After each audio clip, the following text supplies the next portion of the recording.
I would always tell them three things, and as much as possible to remember every time they act or they make a certain decisions, to always remember these three lines.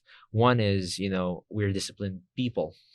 Because we're disciplined people, we have disciplined thoughts, and we have disciplined actions. So it always starts with us, that we're disciplined.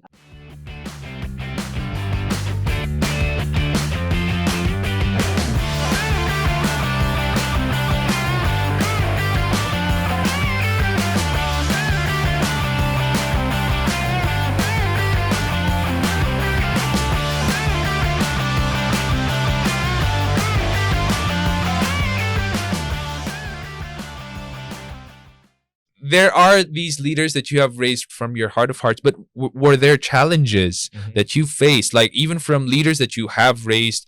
What are some of the most difficult, maybe even bitter challenges that you faced as an entrepreneur? I'm sure a lot of people would love to know, like, these are the best stories to tell, and how did you overcome them? I would say the most common would be non-performing leaders that, you're training them, so they're not performing. So what do you do? Positional leaders, because they're not leaders if they're not non-performing, right? Well, yeah. But of course, they're not performing in terms of your expectations, Right. I would say. So that's one of the challenges. And what I do usually is just to have an honest conversation with them.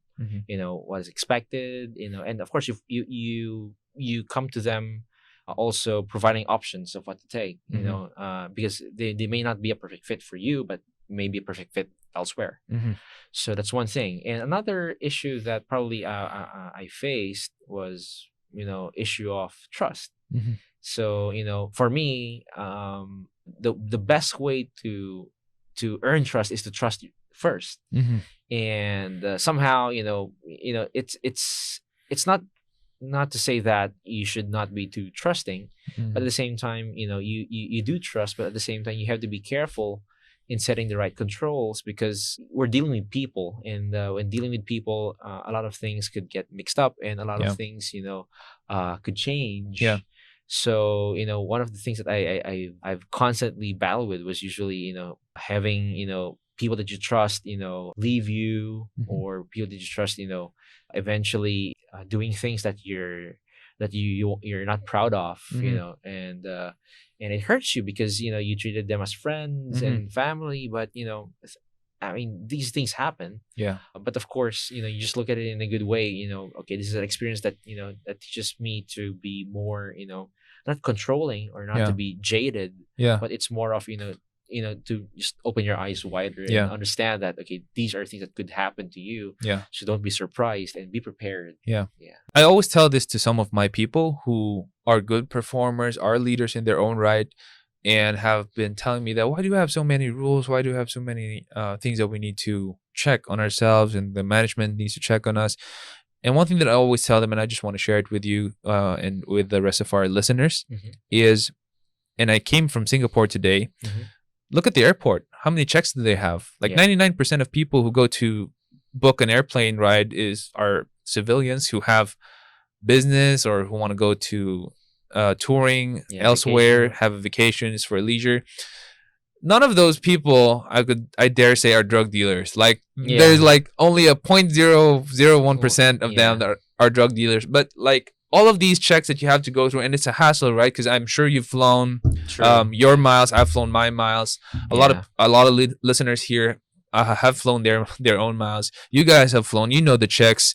You know how hassle it is to just put your luggage on the X-ray machine, take out your laptop, your cell phone, your watch, your belt, your shoes. My gosh. Like all of these checks are not for the people who just want to fly. They are for people who are the 0.00001% who want to do something stupid, like who want to commit a crime, treat drugs, whatever, right? But it is there. Yes, exactly. And it's not because they want to make your experience suck. It's just that they want to make sure that everyone's safe.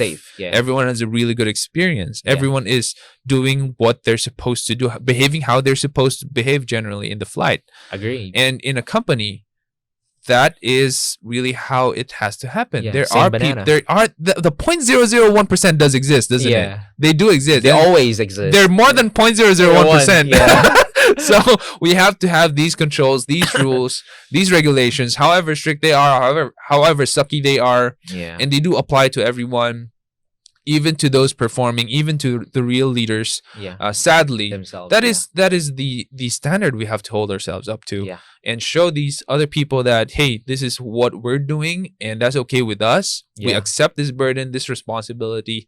That's what leadership is about, and we want to protect from the minority 0.1%, whatever, how big of a percent you want to throw us with, but we want to protect the entire company from that, because this is where Exactly. we get our livelihood. Exactly. Yeah. Just to share as well, to add to what you said, I totally agree with policies and rules, because I mean those are the basis, because I mean you're coming from different perspectives, different pages, different outlooks in life, and then you just have to have one set of guideline, for everybody just to get in order, and at least move in one direction. Yeah. But just to share as well, what are the core values that I myself, I mean, not say that Bolton is providing this particular a core value, but for all of my companies that I started and all of the people that I lead, I would always tell them three things, and as much as possible to remember every time they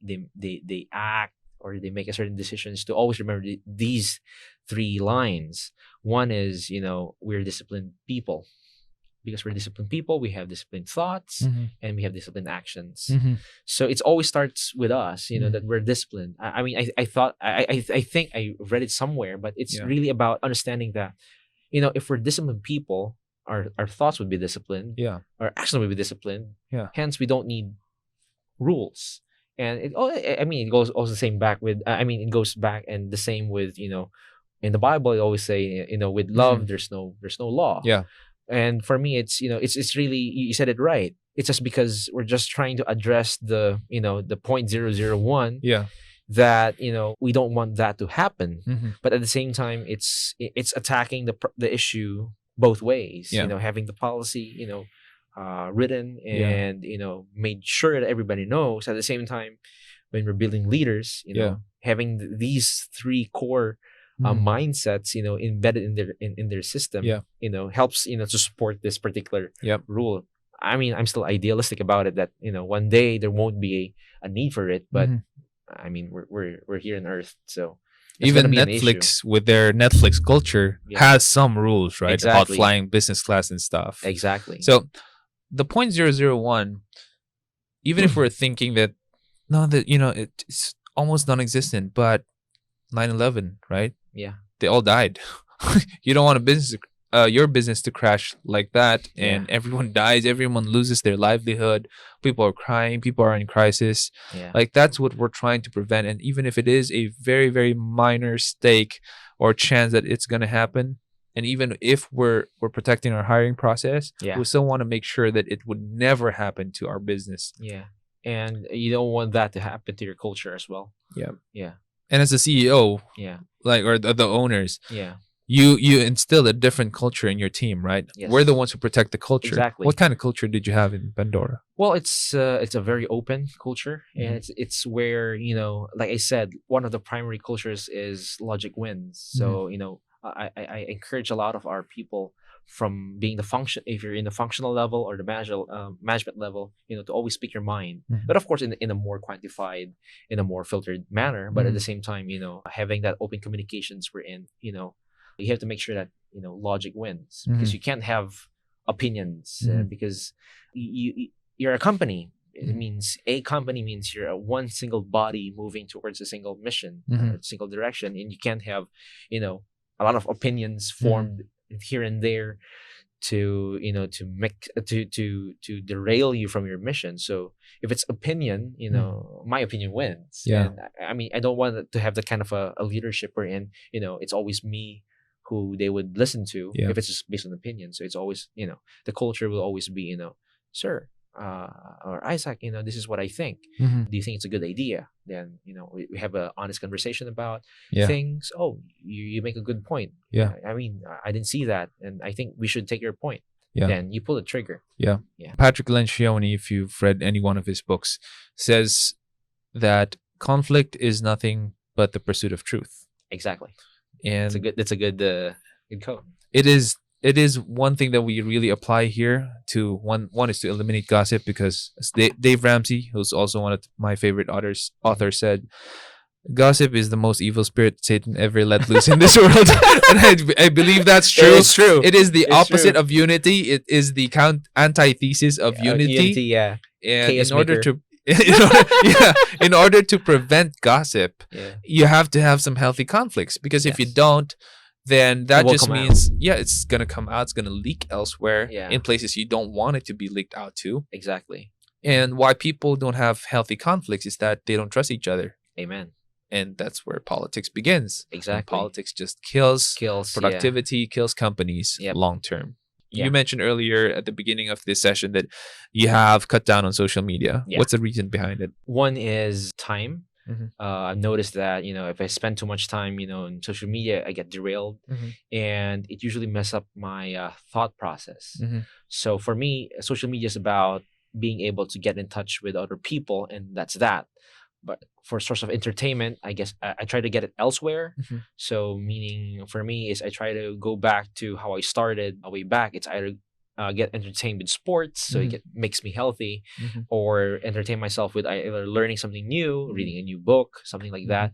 So it's trying to hack my mind Mhm. into being productive Mhm. as compared to slacking off. Mhm. So I'm not saying that doing Facebook is slacking off. I don't know the definition. is. Yeah. Well, yeah. I mean, but I mean, for me, it's not towards. Just putting it out there. It Yeah, is. it is. All you people tuning in now, it is. No, I'm just kidding. So it's him who hurts your feelings, not me. Well, okay, I'll go with you. It is. But anyway, yeah. So for me, it's more about you just want to share ideas. That's nice. You want to entertain, update some things like that. But I don't want it anymore to be a platform wherein you you get it. How do I say Habit? it? Form a habit. Form a bad habit, Yeah. and at the same time you use it to to distract yourself. Yeah.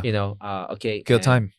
not only kill time, but try to make yourself feel good. Mm-hmm.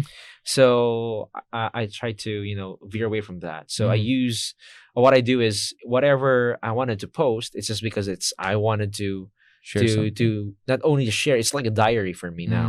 Yeah. So that's my perspective. Oh, I remember this day. This is what Yeah. I did. Yeah. And I remember this feeling. Mm. So this is nice. So Yeah. for me, it's to share that, but Yeah. it's no longer in terms of a lot of motivations. Before it was like, okay, I have to share this because Yeah.